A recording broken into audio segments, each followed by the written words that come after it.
کہا جاتا ہے کہ پاکستان 3 چیزوں کے بغیر سروائیو نہیں کر سکتا، ایک کرکٹ اور دوسرا چائے۔ شاید ہی پاکستان میں کوئی ایسا دن ہو جس کی شروعات چائے سے نہ ہوتی ہو۔ ہر قسم کے علاقے میں ہر قسم کی چائے پی جاتی ہے۔ کہیں پر اسے کڑک دودھ پتی کے ساتھ ڈھیر ساری چینی کی شکل میں لیا جاتا ہے، تو کہیں پر تو اسے نمک اور ڈرائی فروٹس کے ساتھ بھی لیا جاتا ہے۔ پاکستانیوں کے لیے یہ صرف ایک کپ چائے ہی نہیں بلکہ یہ ان کی شناخت کی احساس کو بھی جنم دیتی ہے۔ یہ لوگوں کو ان کی ٹریڈیشن سے جوڑتی ہے۔ سوال یہ ہے کہ یہ چائے پاکستان میں آئی کہاں سے؟ اور اس سوال کو جاننے کے لیے یہ جاننا زیادہ ضروری ہے کہ یہ دنیا میں کب اور کیسے آئی۔ اس کے لیے ہسٹری کا ایک چکر لگانا ضروری ہے۔ چین کے ایک قدیم افسانے کے مطابق شنونگ نام کا ایک کسان ہوا کرتا تھا جو جڑی بوٹیوں کی تلاش میں طویل دن گزارنے کے بعد غلطی سے ایک خراب پودا کھا بیٹھا، جس کے بعد اس کی طبیعت بہت بگڑ جاتی ہے۔ پھر اسی دوران کہیں سے ایک پتا اس کے منہ میں آ گرتا ہے اور اسے چبانے کے بعد اس کی طبیعت بہتر ہو جانے لگتی ہے۔ یہ چین کا ایک قدیم زمانے کا افسانہ ہے جس کی وجہ سے وہاں کے لوگوں نے چائے کو پہلی بار دریافت کیا، جبکہ یہ افسانہ اینشینٹ چائنا میں چائے کی اہمیت کو بھی اجاگر کرتا ہے۔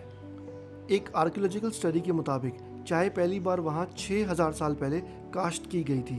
یہ وہی چائے کا پودا ہے جو آج بھی پوری دنیا میں اگایا جاتا ہے، لیکن اسے اس دور میں مختلف طریقوں سے استعمال کیا جاتا تھا، جیسا کہ چائے کو پینے کے بجائے اسے سبزی کے طور پہ کھایا جاتا تھا یا پھر اسے کسی دلیے کے ساتھ پکایا جاتا تھا، جبکہ صرف 1500 سال پہلے ہی چائے کھانے سے پینے کی طرف منتقل ہوئی۔ سینکڑوں سالوں کے ایکسپیریمنٹس کے بعد اس چائے کو پاؤڈر فارم میں پیس کر گرم پانی میں ابال کر اسے مے چا کے نام سے ایک مشروب بنا دیا گیا۔ مے چا اتنا مشہور ہو گیا کہ اس کی وجہ سے ایک الگ چائنیز ثقافت ابھرنا شروع ہوئی۔ چائے کتابوں اور شاعری کا موضوع، شہنشاہوں کا پسندیدہ مشروب اور فنکاروں کے لیے وقت گزارنے کا ایک ذریعہ بن گئی۔ پھر 19 سینچری میں ٹینگ ڈائنیسٹی کے دور میں چین میں آیا ہوا ایک جاپنیز مونک چائے کا پہلا پودا لے کر واپس جاپان چلا جاتا ہے۔ اس طرح جاپان میں بھی جاپانی چائے یا پھر جاپنیز ٹی ایجاد ہو جاتی ہے۔ اس دور میں چین کی 3 بڑی ایکسپورٹس میں سے ایک ایکسپورٹ چائے تھی، جس کے ذریعے چین نے دنیا میں اپنے ثقافت اور معیشت کو بہت پروموٹ کیا۔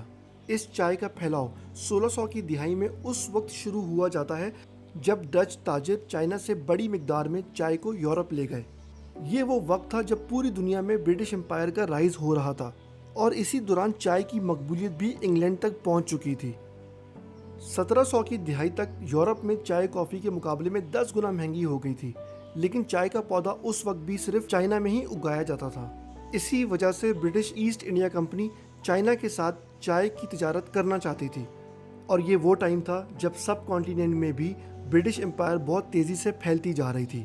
پہلے تو انگریزوں نے یہ سودا چاندی کی ایوز طے کیا، لیکن جب کچھ عرصے بعد سودا بہت مہنگا ہونے لگا تو پھر انگریزوں نے چائے کو اوپیم یعنی افیم کی ایوز طے کر لیا۔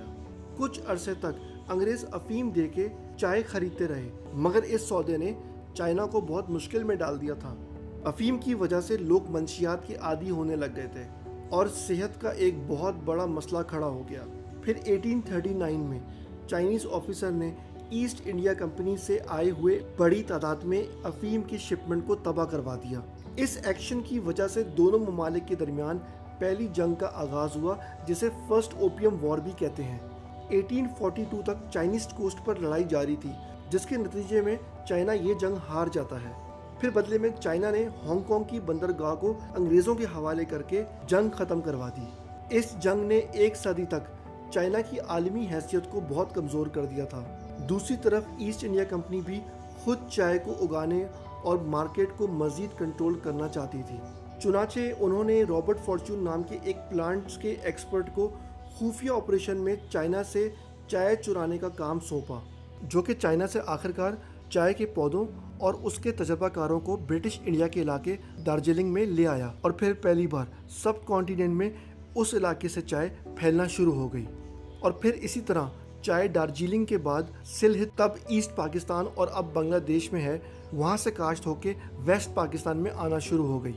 1971 میں بنگلہ دیش کے الگ ہو جانے کے بعد پاکستان نے چائے کو کینیا سے امپورٹ کرنا شروع کر دیا۔ پاکستان بیورو آف اسٹیٹسٹکس کے مطابق چائے کو امپورٹ کرنے والا آج پاکستان دنیا کا 3را بڑا ملک ہے، اور یہ تھی اس کی پاکستان کو لے کے ہسٹری۔